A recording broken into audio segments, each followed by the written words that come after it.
see who you are. I take off your disguise. And flick. Oh, you flick too hard, damn it! Should we help him? Eventually. Grape. Hi, Tessa. How are you? I'm really good. How are you? I'm good. You must be pretty busy lately. I imagine with all all the previews and everything lately. Yeah, it's been like a little bit of a busy week, but it's really cool. It feels surreal. So much happening. Yeah. Well, let's dive into this. You're back as King Valkyrie, and obviously you've been building this character over multiple movies now.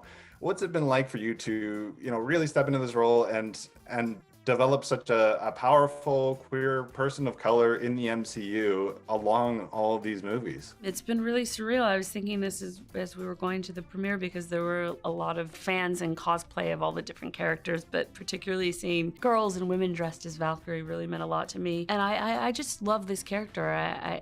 It's been such a joy to play her, and on this one especially, it was so fun to get to really pitch ideas early to Taika and really like be a part actively of developing what this character would be in this film, and that's really a dream. Well, and you mentioned costumes. I don't know how much you were able to bring of it from yourself, but you get to wear some really cool new Asgard apparel in this. Yeah, tell me about that. It was so exciting. Well, Maes Rubio and I had conversations around what Valkyrie would look like as king, and we came up with this idea of being inspired by Frida Kahlo and when she would wear three-piece suits, and that really resonated with me because Frida Kahlo is someone that I've always loved in terms of just her expression of gender, there's such fluidity in terms of her gender expression as a queer woman and an artist who I admire so much. So that was one part. And then Jen Robinson, who is our amazing writer who wrote with Taika on this film, who I came to really know and love. The first time that she ever met with Taika, she was wearing a Phantom of the Opera sweatshirt, and he thought it was so funny and charming. And so we talked about this idea of like, what is King Valkyrie into on Earth? Like, she's a basketball fan, yes, and she also like really loves musical theater. And then what are her favorite musicals? Phantom is one of them, Cats is another one. And so we thought, how funny would it be to put her in a Phantom of the Opera sweatshirt? The only ones who gods care about is themselves.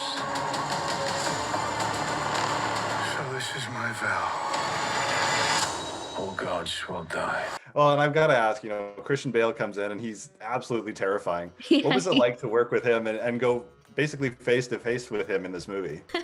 It was so cute because I had the thing of like what in the last one, there's this one scene where I have to like come behind Cate Blanchett and I'm trying to get her as Hela, and I just was like so nervous on the wire. Like I was like, please don't hurt Cate Blanchett. She's like one of my acting heroes.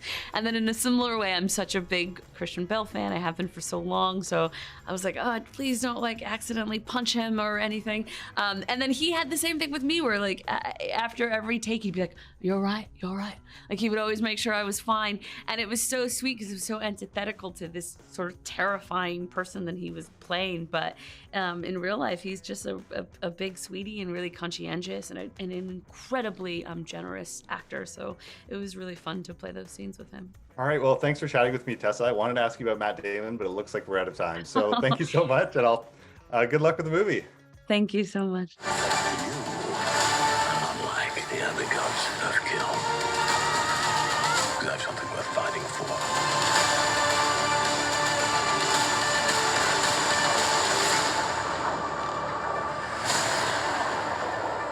Thanks for watching. If you enjoyed this video, please like and subscribe to our Narcity channel to see more content just like this.